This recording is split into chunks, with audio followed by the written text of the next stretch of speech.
Բարև ձեզ հարգելի հետևորդներ, շարունակում ենք մեր հերթական հաղորդումը։ Մինչ բուն հաղորդման անցնելը կխնդրեմ ձեզ բաժանորդագրվեք մեր YouTube-ի անալիքին, սեղմեք զանգակ, դրեք լայք, ինչպես նաև կարող եք կիսվել ձեր ընկերների եւ ձեր բարեկամների հետ։ Կարող եք կիսվել նաև բարձր դասանի երեխաների եւ ուսանողների հետ, քանի որ իմ հաղորդումը զարգացնում է վերլուծելու եւ տրամաբանելու ունակությունը։ Սկսում ենք մեր հաղորդումը Հայաստանից։ Մինչև հաղորդումը սկսելը մի հատ հայտարարություն անեմ, իվերտ կամերաներ էսի սպայեմ։ Հայտարարություն անեմ, ուրեմն այսօր երեկոյան Երևանի ժամով 22:00-ին էլի մենք հանդիպում կունենանք մեր հիանալի գիտնականների հետ, հայ արդեն տարբեր տեղից, այդ թվում նաև Հայաստանից հնագետի, կզրուցենք աշխարհաքաղաքական թեմաներից, հայերի գենը եւ այն քաղաքական եւ մշակութային թեման,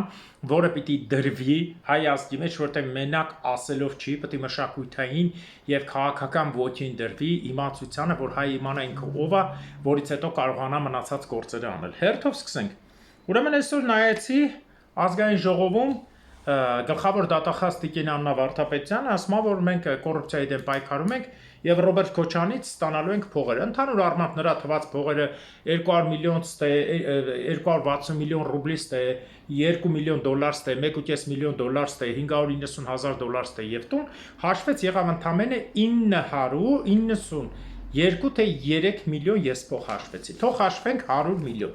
Ուրեմն Հայաստանը 10 տարի թալանելու համար Տիկին Վարդապետյան 8 տարի սպասեցիք ու որոշեցիք, հələ չեք բռնագանձել։ Որոշել եք Ռոբերտ Քոչանից բռնագանձել ընդամենը 100 միլիոն դոլար, հələ որոշել եք։ Սերժ Սարգսյանը, քանի որ ձեր հետ ավելի մոտիկ երիկներ ձեր papan, Սերժ Սարգսյանից դուք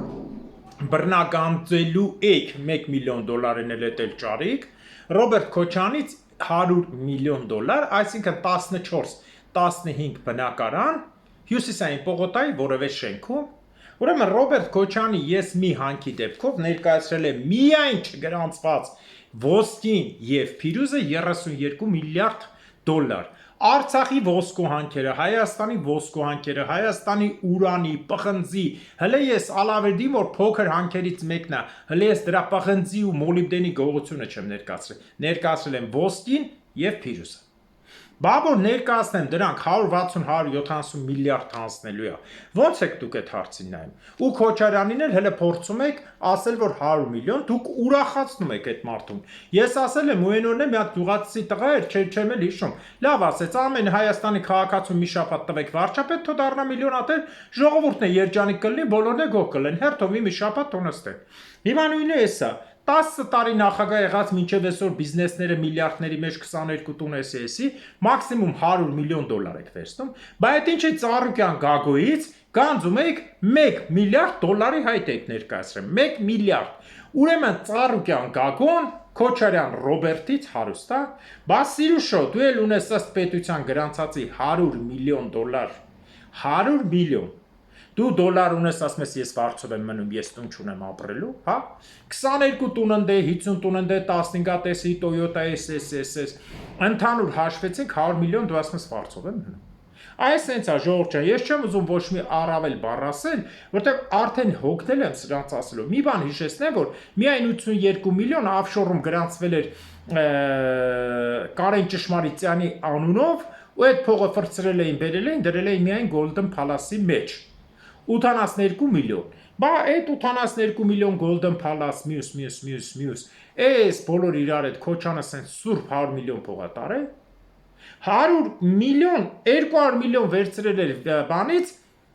դու ասա, Արմեն Թելի փողը 200 միլիոն էր վերցրել, Թեմիսը ասեց ղեկավար, որ 12 միլիոն գրանց եք դրել էր բյուջե, 188 միլիոն դրել էր գրպանը։ Ուրեմն այսքան տարվա թալանը այսօր Հայաստանի բոլոր ֆիրմաները թուրքերի հետ եղբայրության իրենց սպայկա ֆիրման թուրքերին օգնություն ղրկող Արցախին դատարկ ավտոները տարան կանգնացրեցին 400 հատ ավտո, իբր թե օգնություն ենք տանում, չեն թողում։ Ռուսի հետ ընկած բոլոր հանքերը, բոլոր բանկերը իրանցնա ընդամենը 100 միլիոն ու հələ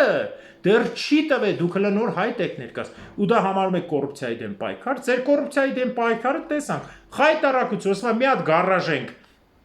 գարաժ ենք հետ վեցրել, 6 միլիոն դրամ, մի հատ է 90,000, 10,000, 12,000 դոլարի մի հատ գարաժ են հետ վերցրել, 8 տարում մի հատ էլ ինչ ասեցիք, Հա, մի հատ է հողատարածք եղել ապօրինի սեփականացրած $82,000։ Այ ժողովուրդ, դուք ինչ եք շուկայականով հաշվում։ Դու այդ հողը 0-ական դրամով բան ա եղել, հələ սրանց աֆերիստություն ու էշություն է, էլի։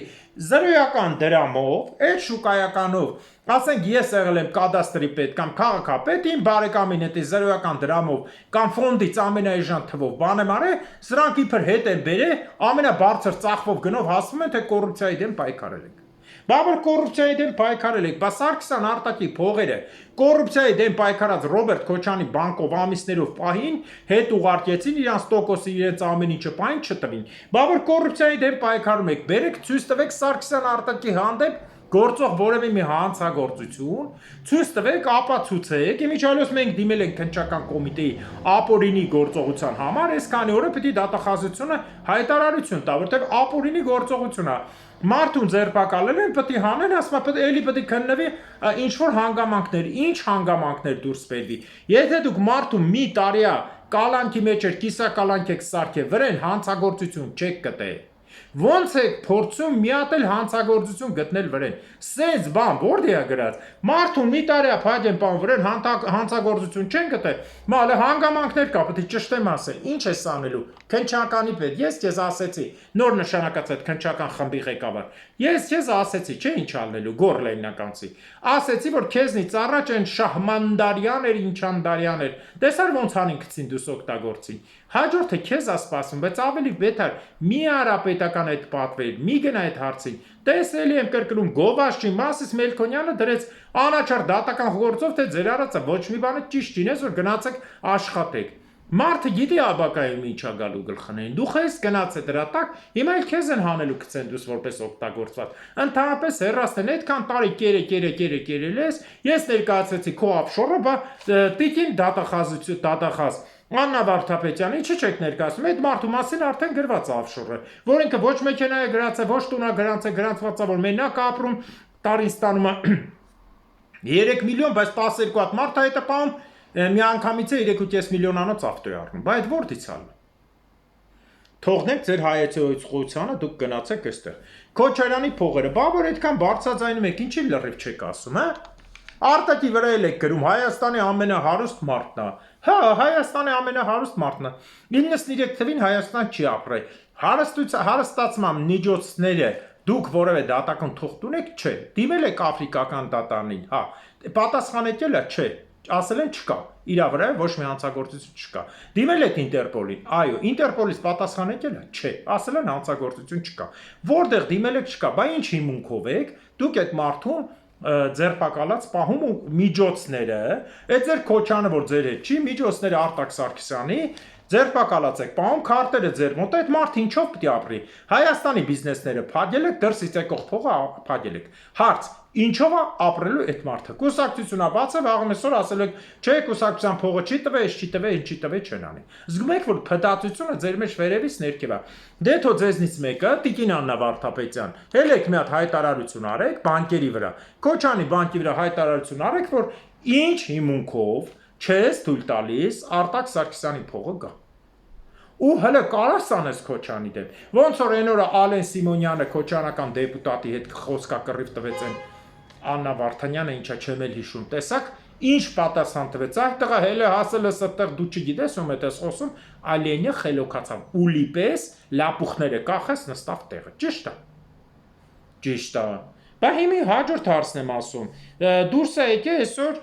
Լիլիթ Աղեկյանի համար Գյումրեցի լրագրող են, որ Վարդանիկի մամլոքարտուղարն է եղել, ես բարձրացնել եմ որպես մարդ, որ չի կարելի տանել, ինչպես ասում են, մերկացրել է, այնտեղ ինչ որ մերկացրել են, ստուգել են տղամարդիկ թե ինչ, համենայն դեպս միպը դուրս էր եկել խոսալու, բայց միպի խոսալուց մենք հասկացանք, որ միպը լրիվ ՊԻ տակ է։ Անայց խոսած, որ ոչ մեկ չհասկացան ինչա ուզում ասի ցանկացած ձերբակալվածի համար։ Բան միպ, որ վրացը տենց արձագանքեցիր Վարդանիկի մամլոք հարտուղարին հելար, բա 1000 տարիա խոսում ենք, ինչի մի հատ ձեն չես անել, քո այդ բանը Կարլիկնոսի քիթը չես մցրել, մի հատ Արտակ Սարգսյանի համար ասես։ Ընդհանրապես որևէ մի լրատվական, որևէ մի մարդ, բացի ինձնից, Արտակ Սարգսյանի մասին երբևէ խոսացել է, թե չէ, իհարկե ոչ։ Ոչ մի լրատվական, ոչ մի ղեկավար, ոչ մի պաշտոնյա, այդ ո՞նց է կողնապահություն։ Ոչ մեկը երբևէ խոսացել եք Արմեն Բիլյանի մասին չէ, Պավլիկ Մանուկյանի մասին չէ, չեք խոսացել, Սև Հովազի մասին չէ, ոչ մի լրատվական, ոչ մի չի խոսում, որ ապօրինի մարդուն եկել են, Խոպանից 5 հատ փնթի են բերել, 5-ից 4-ը հետ են կանգնել, ասում են ախպեր, մենք այդպես բան չենք ասել, մենք մոտավորապես մտածել ենք, ինչի մտածելու վրա, կարծելու վրա դատական գործ են սարքում, Եվ հիմա ես ինչ ասում եմ, կասեմ կարծում եմ, հələ թող մեկը փորձի ինձ վիրավորելու վրա դատական գործ սարքի։ Մարդուն վիրավորելու համար դատական գործ են սարքում, եկա թաղապետը ելում 20 հոգով ծեծում են մարդուն, ծեծելու վրա ասում են ինքը ճիշտ արել, տղամարդկությունն է ցույց տվել։ Էսա ձեր դատական համակարգը։ Տիկին Վարդապետյան, հետագայում որ հրաժարվեք, հետագայում հակընդդեմ հայցով դուք որ դատախազությունից ելեք ձեր դեմ դատական գործ հարուցան, որպես դատախազ ուշադիր չեք եղել ձեր դատախազ եղած հսկայական տարիների ընթացքում ո՞նց եք տակից դուրս գալու։ Ասելու եք հրաման եմ կատարել։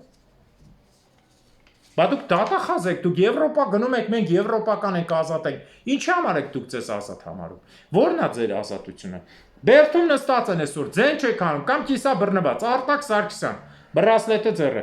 Բռնված են Բերդում անհիմն մեղադրանքով 25 տարի սարքեցին մարդուն հանին, որը միջազգային եւ Հայաստանի սահմանադրության խախտում է։ Արմեն Բիլյան, Ազատին հանեցին, Բերես Նիկոլը հոտվածը դաբավ կարեց, սարքեց 25 տարի, 8 տարի էր Սիրժիկը տվել, իրանք հանեցին, հետո նորից կողեցին Բերդ։ Կյանքում այտենց բան չի, այտենց հոտված չկա, որ մարդուն հոտվածը նստած ժամանակ խստացնեն կամ հանեն խստացնեն բերեն։ Այտենց բան չկա, կիրառություն չկա օրենքի, եղել է։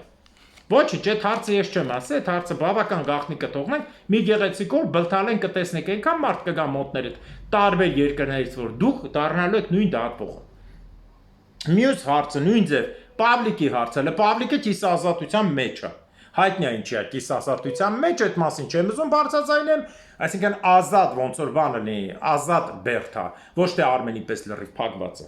Հաջորդը բանի համար Մնացականյան Միքայելի համար, Արցախի պաշտպանության նախարար, անհիմն ձերբակալված, ինչի միած ձեն չեք անում։ Երրորդ հարցը, Սև Հովազի համար ինչի ձեն չեք անում։ Եվ այսպես շարունակ, քանի հոգու համար ձեն չեք անում։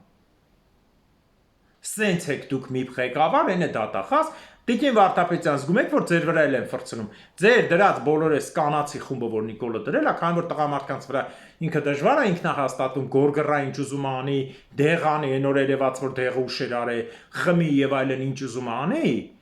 մի քիչ ուշ է, տղեն կարա պատասխան տա, ինքը վախմա, դրա համար աղջկա, որ գորռած վրա լացելու է գնա։ Դրա համար է ձեզ ապուրը տալ, ինքը մեկա գնալու է, ասել եմ, շուտով գնում է։ Ոչ մեկ չի կարող ասին, թե վաղնա գնալու մյուս օրը 10 օրից թե մի ամսից։ Այդ ծրագրի մեջ ինքը կա, ինքը չի տիրապետում ոչինչ։ Հաջորդ հարցը ինչի մասին ուզում եմ խոսել եւս մի անգամ Նիկոլական փնթիներից եւս մեկի կրկին անգամ ասել եմ, այն ուժս տեսքով մեդուզա գարգոնայի նման անգույն աշկերով Հասմիկ Հակոբյան, երևի էլի Աննա Հակոբյանի բարեկամն է։ Ուժսը նստած դեպուտանտին ասում է Նիկոլ Փաշինյանը ճիշտ արել որ Մոսկվա գնաց, բայց պարտադիր չէր Հայաստանի զորքն դրոշը ցույց տալ։ Ինչի, արդեն սկսել եք Պուտինին լմլմցնել, հա։ Քեզ դուր է գալիս էդի, դարել եք ռուսի շուն, կեսը դարել եք Ամերիկայի շուն, կեսը դարել եք ռուսի շուն։ Ինչպես կասել մեր հանրահայտ մեծագույն հայ դերասան Գոր Վարդանյանը եւ կինոռեժիսոր եւ պրոդյուսեր ասում է ամերիկացիների համար ասում է կարող է պապդ Կոլումբոսի զինվորն է եղել դրա համար էս ամերիկան համարում քո երկիր։ Հիմա դու Հակոբյան Հասմիկ, այդ որ այտենց ջիգարով ռուսին ու բանին պաշտպանում ես, կարող է Վլադիմիր Մոնոմախի թիկնապահը պապը դա եղել որ այտենց սկսել ես ճիշտ համարել սխալ։ Նիկոլ արդեն հրաման ա տվել որ լպստվեք ռուսի։ Չի անցնելու մեկը։ Ուզում եք լպստվեք, ուզում եք մի լպստվեք, ձեր դարը անցել է, ոնց որ մյուսներին է։ Շարունակենք հաջորդը Երևանում, ուրեմն Դանակ Զեյթունում դանակը հարվել է օտարերկրյա քաղաքացի, պարզվել է որ դանակահարողը իր ազգակիցն է։ Ուրեմն ինչի անունը չեք գրում, որ երկիր է։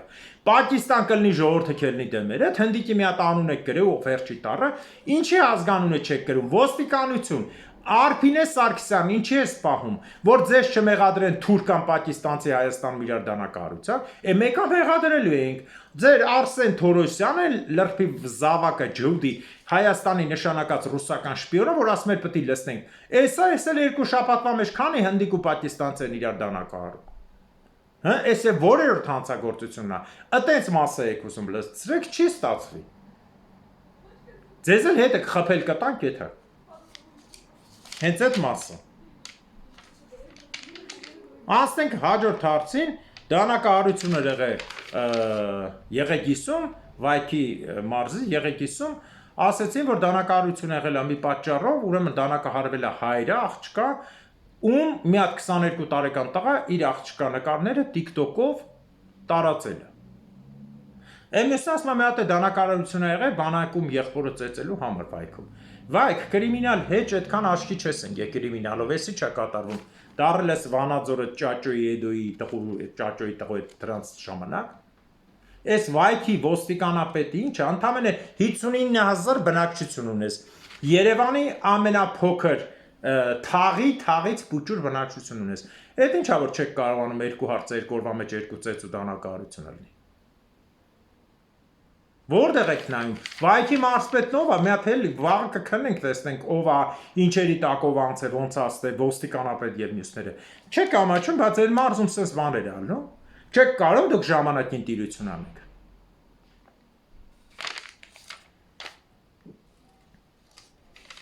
Խայտարակությունները իրար հետևից։ Հաջորդ անցնենք միջազգայինին, որ Տրամփը, որպես ամենատրամփ ղեկավար, ձայները քչացել է ժողովրդին։ Այսօր բան են արել, նախնական հարցում են արել, Տրամփի ձայները իջել է 22%, որը երբևէ Ամերիկայի պատմության մեջ նոր ընտրված ղեկավարի ամենացածր ձայնն է։ Թե ինչքան կձգի այս Տրամփը, թե ինչքան ժամանակից նույնից impeachment կգնա, սա հարցի մյուս կողմն է։ Բայց որ ապուշությունները իրար հաջորդում, սա միանշանակ է։ Իմիջիալից ասեմ ձեզ, որ մի հատ զարմանալի բան է եղել այսօր, քրդական բանվորական կուսակցությունը հայտարարել է, որ ինքը լուծարվում է։ Ուրեմն հիշեցնեմ, որ երբ որ հայտարարում է այդ կարգի կուսակցությունը, այդ կարգի ռազմական խմբավորումը, որ ինքը լուծարվում է, սրա տակ ուրիշ բան կա թափված։ Ոչ մեկը չմտածեն, թե Թուրքը հաղթեց, դրա համար իհարկե թուրքերը պետք է գրեն ապրե Էրդողանը հաղթեց, բայց այստեղ շատ ուրիշ բան կա։ Հիշեք, սպասեք մի որոշ ժամանակ։ Ես չեմ ուզում համեմատություններ անեմ Ասալայի հետ, որտեղ Ասալան 1990 թվականին տեսնելով որ Հայաստանի անկախությունը վերցնում, ինքը չգնաց այն ճանապարհով որ Թուրքիայի նահաբեկի, ինքը իր պաշտոնը հանձնեց Քրդստանի, լուծարեց եւ այդ հարցի պաշտոնական ոնց որ առաջադրողը ներկայացրեց քրդական բանվորական կուսակցությունը Կիպրոսում կնքված պայմանագրով իրար մեջ։ Հիմա այդ հսկայական կուսակցությունը, որը ունի ռազմական խումբ, ունի միլիարդներ, ունի զենքի ճանապարհ, ունի առևտուր, ունի հովանավորություն, ոնց կարա զենքվայր դնի։ Համբերեք լսրա հետևանքները կտեսնենք։ Ինչ վերաբերվում է մնացածին, ասեմ ձեզ, որ այսօրվա դրությամբ Եվրոպայի երկրները ավելի շատ են հակված, որ միավորվեն Ռուսաստանի դեմ։ Սա մի հատ, գիտեք ինչա, եւ լավ է եւ վատ է, բացատրեմ վատը ինչա, քանի որ Եվրոպան 80 տարի պատերազմ չի տեսել, գերհզորացել է, ինքը կարողանում է շատ հարցեր լուծի։ Առաջին անգամ Պորտուգալիան, որի անունը ընդհանրապես վերջի 40 տարվա մեջ ոչ մեկ չի տվել կամ 50 տարվա մեջ կամ 60 տարվա մեջ, Պորտուգալիա բառը բոլորի համար ինքը ինչ ասեմ, սև աղվեսա, սև սենյակում, Պորտուգալիան էլ որպես երկիր, ինքը Լիբանանից մի բան էլ պակաս է, Եվրոպայի ծայրամասն ինքը չի համարվում Եվրոպա, փնթի, հնդիկներով լցված, արաբներով լցված, ազգային նկարագիրը կորցրած, այն սպիտակ պորտուգալացիք, որոնք կային, այնքան նրանք սև գերիներ բերեցին, բնակչության 90%-ը սև, սենց խառնված, աղքատ, միշտ հպարտանում են, որ իրենք 16-րդ դարում կայսրություն են եղել, այսինքն անցյալով հպարտացող աղքատ փնթի երկիր։ Բայց որ Պորտուգալիան այսօր ասում է, ես համաձայն եմ պատերազմին մասնակցելու համար, սա Եվրոպայի պատմության մեջ եզակի դեպք է, որ Պորտուգալիան համաձայնա մասնակցի պատերազմին։ Ու բոլորը զարմացած են, որտեղ Պորտուգալիան, եսի որ թվերից 100-150 տարի պատերազմների մեջ չի եղել։ Ունեցել է դիկտատոր ղեկավար Սալեզարը եւ այլը, վերջինը, բայց ինքը որպես պատերազմ այդպես չի մղել։ Սպասենք տեսնենք սրա վերջը ինչ կլինի, քանի որ ինքը ասում է, ես համաձայն եմ Էստոնիայի տարածքում զորքեր տեղադրելու։ Բրավո։ Հաջորդը ինչի մասին ուզում եի խոսել, Ղազախստանը հրաժարվել է Ադրբեջանի տրամադրել Ազալ օդանավի մասին տվյալները, որը ռուսները խփել էին։ Ադրբեջանը հիմա էլ ընդեղա փրփրես ասում, ինչ ասում, բայց ինչ ուզում ասի, այս տեղեկությունները ինքը չի ստանալու հարգելիներս, ուղղակի չի ստանալու։ Որտեւ եթե հրաժարվել են, ուրեմն այդտեղ մի հարց կա։ Սա էլ պատասխանն է շատ հարցերի թյուրքական երկրների հետ հարցեր։ Ինչ վերաբերում է, ես ուզում եմ ասել Աֆրիկայի մասին երկու բաներ, ուրեմն ուսումնասիրելով կարճ եմ հասելու։ Աֆրիկայի գաղութատիրությունից ազատվող պետությունների իրավիճակը ես մեծ այսպիսի բանի եմ հանգում, որ ցանկացած գաղութատեր երկիր իմպերիալիստական, որոնց շահը մարդկանց կյանքը շահ չի, ուղղակի իրենց շահը իրենց այդ պահի դրվածքն է, շատ հետաքրքիր քաղաքականություն են վարում, ես որը շատ նմանեցնում եմ Արցախի, Հայաստանի եւ Նախիջևանի պատմությանը։ Երբ որ Խորհրդային Միությունը վերցրեց, երբ որ Հայաստանում գտնվող Կրեմլի շպիոն ջհուդ Բորիս Լեգրանը գրեց, որ Հայաստանի Հանրապետությունում 19-20 թվականին մնացել է 1 լիտր նավթային կաթողիկոսի լամպի մեջ, հասկացրեց, որ այս երկիրը ոչինչ հիմա նավթով ամեն ինչով փակեն կհանձնվի առանցենը ռուսական զորքը, շատ է կոմունիստական եւ այլն։ Դրանից հետո դաշնակները պայմանագիր կնքեցին, որ հանձնելու են Հայաստանի մեջ մտնելու շարուրը, Բորչալու եւ այլն Արցախ բան։ Այս թիմով Հայաստանը մտավ, հետագայում ռուսները սկսեցին Հայաստանը կտրտել, պարզը։ Լեռնա Հայաստանը մինչև 22-23 թիվ վերացնելուց հետո մնաց Սյունիքը Հայաստանի, Նախիջևանը Թուրքիայի պահանջով կտրվեց առանձին, որ ոչ մեկ տիրություն չանի, իսկ Արցախը հետա 21 թվականի Կովբյուրոյի որոշմամբ անցավ Ադրբեջանին սուտ պաշտպանություններով իբր Ադրբեջանին է կախված եւ այլն, այս մասին մենք խոսել ենք, բոլորը գիտեք, մեր հարգարժան ընկեր Ստեփան Հասանջալալյանն է ներկայացել մանրամասն փաստաթղթերով եւ այլն։ Հիմա ինչ է, ես նայում եմ Աֆրիկայի պատմությանը, այսօր շատ ուշադիր նայում եմ Նամիբիայի պատմությանը, զգացվում որ նույնպիսի լկտիություն Աֆրիկայում միշտ էլ եղել է, այսինքն բոլոր գաղութատերերը արել են։ Երկրները բաժանում են այնպես հաշվի չառնելով ոչ էթնիկ, այս հազար անգամ եմ ասել, ոչ կրոնական, ոչ ազգային պատկանելությունը։ Դրա համար էլ Աֆրիկայում պատերազմները չի կանգնում, որտեղ մի ազգը 4-5 պետության մեջ բաժանել է։ Ամեն մեկը իր ընդհանուր ազգային հետաքրքրությունն ունի ու չի ստացվում, որտեղ պետությունը բաժանել են, ճանաչել են, իրենք այդտեղ կայազորեր ունեն բազաներ, պետք եղավ ջարդում են այդ ազգի ցանկացած որոշում։ Այսօրվա դրությամբ ես նայեցի Նամիբիային ինչա այդ երկիրը նախախկատ, ինչպես նաև մյուս երկրները, որոնք եվրոպացիների ձեռն են, բանից պարզվում է, որ 82% հողը գտնվում է սպիտակների ձեռքում, որը մաքսիմում 1.5% գերմանացի, 1.8% գերմանացիներ։ Բայց ինչ են արել, որպեսզի Նամիբիան եւ տարածքի մյուս երկրները, Զամբիան եւ Բոտսվանան իրար հետ կապ չունենան Զիմբաբվեն, Նամիբիայում վերցրել են Կապրիվի, այսպեսի ցամաքային շերտը, տվել են մոտավորապես 40,000 քառակուսի կիլոմետր, տվել են, դե Նամիբիան հսկա երկիր է 824,000, Զամբիան է 753,000, 551,000 էլ Բոտսվանան 40,000 այդտեղ փոքր բաներ։ Տվել են Նամիբիային, որպեսզի երկու ազգ, Զամբիայի ու Բոտսվանայի ազգերին իրարից կտրեն։ Պատկերացնեք, չէ, ազգեր իրար հետ ապրում են, նույն ազգը, նույն Հայաստանի նման, ասես մեջտեղից կտրել։ Ոնց որ Արցախներ բռնեցին, Արցախը կտրեցին, Լեռնային Ղարաբաղ ինքնավար մարզ սարքին 22,000 քառակուսու 4x4 ու սարքեցին անկլավ։ Նույնն է սա։ Հիմա դրա համար կռիվ կա, ժամանակի 90 թվին նրա պետությունը ճանաչել էին։ Բայց անկախությունից հետո արդեն այդ պետությունը վերացավ, բայց այդ գաղափարը կա։ Ինչի, որովհետև ցանկացած դեպքում մեծ երկրների իմպերիալիստները կռիվ գցելու համար սրա հողը տալիս են նրան, նրա հողը տալիս են սրան։ Նույնը կատարվել էր Հայաստանում, Խորհրդային Միությունը դա մշակել էր արդեն Ստալինը դեռ այն ժամանակներից, որ մեկը մյուսի միջից որ դուրս գա, ասենք կռիվ լինի, այս ազգը մյուսի դեմ կռվի, մյուսը մյուսի։ Իմիջիայլոց ասել եմ ձեզ, որ միակ բան այդպես չեր արել սլավոնական ազգերի հետ, ոչ Բելարուսը մեկը մյուսի մեջ հող ունի, ոչ է Ուկրաինան ունեն, բայց կապ չունի, ռուսները սարքեցին Ուկրաինայի կռիվը։ Տակից ոնց են դուրս գալու, սա համաշխարհային խնդիր է, որին էլի Նիկոլ Տրամպը ասել դժվար թե պրծնի, խոսքեր տվե մի ամսում պրծնի, լրիվ սուտ։ Այսքանը ես ներկայացրեցի այսօրվա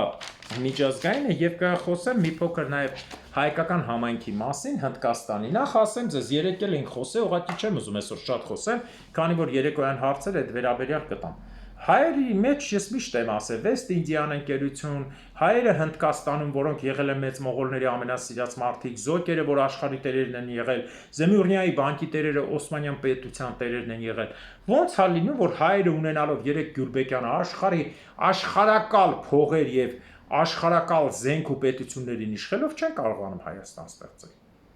Ու փողերը տանում ինչ-որ կտակում են մեկը մյուսին։ Ընդհանուր առմամբ կտակված Մովսես Բաղրամյան, Շահամիտ Շահամիրյան եւ մնացած հայ հարուստների փողերը կտակված Էմինի բանի Անգլիային գերազանցում է մոտավորապես այսօրվա փողով գերազանցում է մոտավորապես 1 տրիլիոնը։ Միայն Հնդկաստանին կտակած փողը գերազանցում է 80 միլիարդ, որը տված է հայկական եկեղեցուն։ Բայց լավ, Անգլիային ինչի տվեցիք 1 տրիլիոն տարակտրիկ, որ Հայաստանը անկախանա վեսնի։ Այն 1 տրիլիոն դա 60 տոննա ոսկի, որը այսօր դառել է մոտավորապես 5-ից 6 տրիլիոն վենետիկյան դոժերի պետությունը, հետո բերեցին Նիդերլանդներ ջհուդների հետ, փոխեցին գերմանական Deutsche Bank-ում, Thomson եւ French Bank-ում բերեցին Frankreich Bank, հետո տարան London Bank։ Լավ, ինչի հայեր էս պատերա, ինչի sense տանուլ են տալիս, փողերը աշխատում նվիրում են։ Նույնն Ռուսաստանի ես ասել եմ, էլի կրկնում եմ, ես անձամբ եղել եմ բանկային բոլոր բանկերի խորհրդի այդ բանին, երեկոյին ու 50 բանկի տեր մաքուր հայ են, 30 բանկի տեր ջհուդ են, մի հատ ռուս կա։ Մի հատ ռուս ու բոլորը խոսում են հայերեն, նույնիսկ այն ռուսը, գիտեք ինչի, որտեղ այդ ջհուդների մի մասն էլ կամ Երևան Հայաստանից են, կամ Բաքվի Էրմենիքեն թաղամասից են։ Իդեալական տիրապետում են հայերենին։ Բոլորը հայերեն են խոսում, այդ ռուսն էլ է ստիպված սովորել։ Լավ, ոնց կարա այս ռուսական կայսրության ամբողջ բանկային փողային համակարգը լինի հայերի ձեռքում, էլի հայերը պարտվողը դուրս կա։ Այսինքն իմ համար ցավալի է, ես չեմ պատմելու Հնդկաստանում ինչքան հայ կան, ոնց եղան, ինչ արին, հսկայական հայեր, որոնք պետություն իշխում էին, բայց այդքան միլիարդի մեջ մի քանի հազար զինվոր չպայեցին, որ West India ընկերությունը եկավ, մասոնական ջհուդախառը գերբերով Պորտուգալացիների, անգլիացիների հետ հոլանդացիների շիվարեցին, ասին, այս հայերը այս քանի միլիարդ փող ունեն։ Իմիջիայլոց հիշեցնեմ ձեզ, այն անգամ մեր հայրենակիցն էլ ասեց, ուշադիր դուք կարող եք նայել 1700-1800 թվականներին Հնդկաստանը եղել է աշխարհի 35% համախառն ներքին արտադրանքի արտադրողը, հսկայական երկիր է եղել։ Ամերիկան բան չկա, այն Անգլիան 1%, 2% է եղել։ Ու բոլորը հարստացան գողությամբ, որը պատմության մեջ չի տալիս թե ռուսը, թե անգլիացին, թե մյուսը։ Ինչ էին անում, նավերով սպասում էին, այս երկրներից դուրս էր գալիս, գողանում էին պորտուգալացիք։ Այդ թվում նաև հայերից էին գողանում, նավերը խորտակում էին, կրակում էին, վառում էին զորքերով, գողանում էին։ Դրա համար սրանք եղան թագավոր, Ասիան 25% Չինաստանն է եղել համախառն ներքին արտադրանքի, 35% Հնդկաստանը։ Պատկերացնում եք, չէ, 35 ու 25, երկուսն իրար հետ 60% են եղել, մնացած բոլոր աշխարհը 40% է եղել։ Էլ չասեմ, որից 5 թե 7-ն էլ եղել է Իրանը։ Այսինքն այս 3 երկրով աշխարհի մեծագույն փողն էին տալիս։ 2% Անգլիան է եղել, 3.5 Ֆրանսիան է եղել, 1.5 Ռուսաստանն է եղել, ու այսպես մանր մուներ։ Պարզ է, Գերմանիան է եղել 2 թե 3%։ Սրանք եկան իշխեցին, որտեղ իրենք ավելի դաժան գտնվեցին, ավելի նենգ ու սպանող։ Սա կապիտալիզմ իմպերիալիզմի ծրագիրն է։ Բայց մեր հայերը ունենալով աշխարհի ամենաշատ փողը, ամենամեծ բանակները կարող են վարձել, պետությունների մեջ հարց են լուծում։ Հայերը Եվրոպայի բոլոր հարցերը լուծում են Ինդոնեզիայի հայերը, ասել են։ Այնքան համեմունք էին ծախում, որ այդ Եվրոպայում մի sense ցելոֆան չորացրած բիբարով ծիծակով ամրոց են առել ժողովուրդ։ Ծիծակը ոսկուց թանկ էր, չորացած ծիծակով ամրոց էին առնում։ Սա եղել է հայերի ձեռը, բայց Հայաստան չկա։ Այս ինչ գենետիկ կոդի խախտում են տվել մեր մեջ, որ սենց է։ Այդ գենետիկ կոդը հենց ուղեցինք, մեր երկիրը լինելու է աշխարհի ամենամեծը, մենք լինելու ենք ամենահզորը, ուժեղն ու զարգացածը։ Նույնն էլ այսօրվա միլիարդատերերը։ Այսօրվա միլիարդատերերը, նայեք, Տաշիրի, Սամոյ, Մերնեկյան, ամեն մեկը որ ուզենա իր արածի չափով թեկուզ այսքան չէ։ Գնում մտնում են ուրիշի տակը ուրախանում են։ Ոնց որ էլի եմ կրկնում, ասած մեր հանրահայտ Գոր Վարդանյանի կարող է պապը տեղելա Կոլումբոսի զինվորը, քեզ ամերիկայից ես համարում միլիարդների հետ նստեն դե։ Ստիվեն Քանդարյան, աշխարհի ամենահարուստ մարդկանցից մեկն է, Ամերիկան իր անկերության վրա 1 տրիլիոն անշարժ գույք է հաշվել։ Ու միակ մարդն է, որը եթե Ամերիկայում ինքը սկավ, պետական ռեզերվից հանվում է 1 տրիլիոն, դրվում է իր համար, որ ինքը չսկի։ Մենք որտից ենք այս հայերը, լավ, ոնց են հասնում ստեղ ու դառնում են հայազգետ։ Այս հարցը պիտի լուծվի։ Այսքանով ավարտում եմ հաղորդումը, հիշեցնեմ, որ այսօր Երևանի ժամանակով 22:00-ին հիանալի հանդիպում կունենանք մի խումբ գիտնականների հետ, ովքեր կցանկանան Telegram-ով կմիանան, իսկ ովքեր չէ, հաջորդ օրը կտեսնեք YouTube-ով։ Եվ բերեք միասին կրկնենք մեր մշտական խոսքը, մեր մշտական բարեմաղթանք ուղարկենք առ երկինք, որ իրականանա։ Աստված թող արժանի պատժի հայ ազգին երկին ու ապակին թշնամիներին, Աստված թող արժանի պատժի ամալեկների թշնամիներին։ Հաջորդ տարին Արցախում, Նախիջևանում, Գանձակում, Բագարանում, հաջորդ տարին Մուշում, Վանում, Արդահանում, Արդվինում, Համշենում, Կիլիկիայում, Կեսարիայում, Անգորայում և Պոլսում։ Ամեն։